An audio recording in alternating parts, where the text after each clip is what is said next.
Rise of Bombay mafia Dawood Ibrahim, एक often told story जिसको आपने टाइम टू टाइम स्क्रीन पे देखा होगा बहुत बार। लेकिन फिर आती है अमेजॉन प्राइम की नई वेब सीरीज बम्बई मेरी जान, जो पहला शो है या प्रोजेक्ट कह लो जिसने इस गैंगस्टर की अर्ली लाइफ को फिक्शनलाइज किया है, जो इससे पहले कभी नहीं हुआ था। तो इस सीरीज में अविनाश तिवारी, के मेनन, निवेदिता भट्टाचार्य और कृतिका कमरा जैसे एक्टर्स आपको देखने को मिल जाते हैं पिवटल रोल्स में।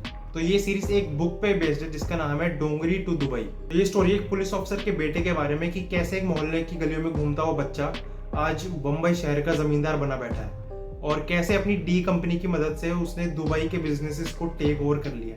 तो बम्बई मेरी जान के मेकर्स इस सीरीज को फिक्शनल कह रहे हैं। अब हम थोड़ी ना है कि हमें पता नहीं चलेगा कि किस रियल लाइफ फिगर की यहाँ बात हो रही है, चाहे तुम लोगों ने नाम ही क्यों ना बदल लिए हो। और इस स्टोरी को नरेट करे इस्माइल कादरी अपने पॉइंट ऑफ व्यू से, जिसको निभाया है के मेनन ने, जो इस सीरीज में दारा का बाप भी है। तो ये सीरीज स्टार्ट होती है एक ईमानदार पुलिस ऑफिसर से कि कैसे वो मजबूर हो गया एक शैतान के साथ काम करने के लिए, और शैतान referred here is Haji Maqbool in brackets Haji Mastan. I think जिस पे बेस्ड एक मूवी भी आई थी अजय देवगन की, बहुत अच्छी मूवी थी, once upon a time in Mumbai. लेकिन इस्माइल को ये नहीं पता चलता कि उसी की नाक के नीचे शैतानों का बादशाह बड़ा हो रहा है जिसका नाम है दारा कादरी उर्फ क्या कहते हैं, उर्फ कहते हैं ना, उर्फ दाऊद, जो अपने साथ साथ अपने भाई बहनों को भी इस रास्ते पे चलाना शुरू कर देता है। मतलब चलाना तो क्या ही शुरू करता है, संगत का सब कहते हैं ना, जिस संगत में रहोगे वैसी बनोगे, तो वैसे कुछ था। और ये अच्छी बात है कि ये सीरीज अपने ट्रू जॉनर पर रहती है जिसमें आपको मर्डर, खून खराबा और मैं कुछ कहूँगा ऐसे सीन्स देखने को मिलते हैं। जब मैं वो सीन्स देख रहा था मैं लिटरली सुन पड़ गया था, नाम जिसे कहते हैं ना, मैं लिटरली ऐसे बैठा हुआ था, फाड़ू सीन थे वो। और इन शॉर्ट मैं कहूँगा टोटल ब्रुटैलिटी। और मैं आपको ये बोलूँगा, सलाह दूंगा कि अगर आप डिस्टर्बिंग विजुअल्स नहीं देख सकते तो ये सीरीज मैं आपको रिकमेंड बिल्कुल नहीं करूँगा। और मैं हमेशा बात करता हूँ अपने दूसरे चैनल की वीडियोस में भी कि मुझे कैरेक्टर डेवलपमेंट नाम की जो चीज़ होती है वो बहुत पसंद है।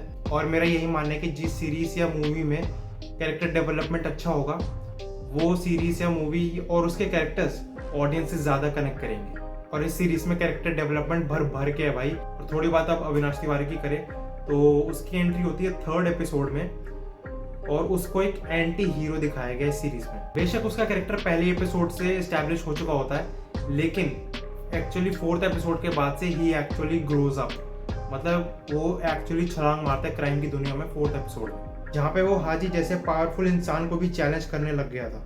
और अगर मेकर्स इस सीरीज का सीक्वल प्लान करेंगे तो 2 ऐसे कैरेक्टर्स हैं जिन पे अगले सीजन में बहुत ध्यान दिया जाएगा। तो पहली है कृतिका कमरा, जिसने इस सीरीज में दारा की बहन का रोल निभाया है, जिसका नाम है हबीबा इन ब्रैकेट्स हसीना पारकर, जिसपे बेस्ड एक मूवी भी आई थी जिसमें काम किया था मेरी प्यारी सी श्रद्धा कपूर। और ये भी हो सकता है कि कृतिका कमरा के कैरेक्टर का स्पिन ऑफ आ जाए, मतलब जो इस सीरीज का मैंने लास्ट सीन देखा वो इस स्पिन ऑफ की प्रोबेबिलिटी को बढ़ा देता है। और वैसे भी हसीना पारकर की खुद की एक स्टोरी रही है, तो आई मीन मेकर्स को ज़्यादा मुश्किल होगी नहीं कि एक स्पिन ऑफ आ जाए। और दूसरा सरप्राइज कैरेक्टर है आदित्य रावल का, जिसका सीजन 2 में बहुत इंपॉर्टेंट रोल होगा, मार्क माई वर्ड्स। क्या कैरेक्टर है, क्या उसका रोल है, असली ज़िंदगी में उसका क्या नाम है, ये मैं नहीं बताऊंगा भाई, जब सीरीज देखो खुद जानना। भाई मेरा एक्साइटमेंट डबल हो गया था उसकी एंट्री के बाद। और शुजात सौदागर, आई थिंक उनकी तारीफ करनी पड़ेगी जिस हिसाब से उन्होंने सीरीज को संभाला, उसके स्टार कास्ट को। और बहुत अच्छी स्टोरी, मतलब राइटिंग बहुत कमाल की स्टोरी की। और ये एक ऐसी स्टोरी है, मतलब हम नॉर्मल लोगों को पता है कि इसका आउटकम क्या होगा, उसके बावजूद हम उस सीरीज से नजरें नहीं हटा पाते हैं, तो इसका मतलब सीरीज वाकई दमदार बनी है।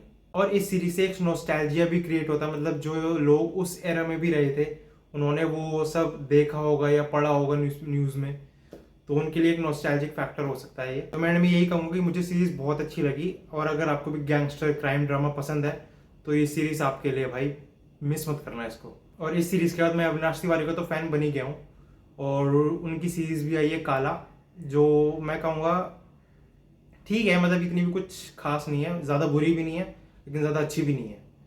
तो वो भी मैं आपको रिकमेंड करता हूँ कि अगर आपको अविनाश तिवारी का काम इसमें पसंद आया तो उसमें भी पसंद आएगा, क्योंकि यहाँ वो एक गैंगस्टर है, वहाँ वो एक IB ऑफिसर है, तो एक अच्छा कॉन्ट्रास्टिंग कैरेक्टर हो जाता है।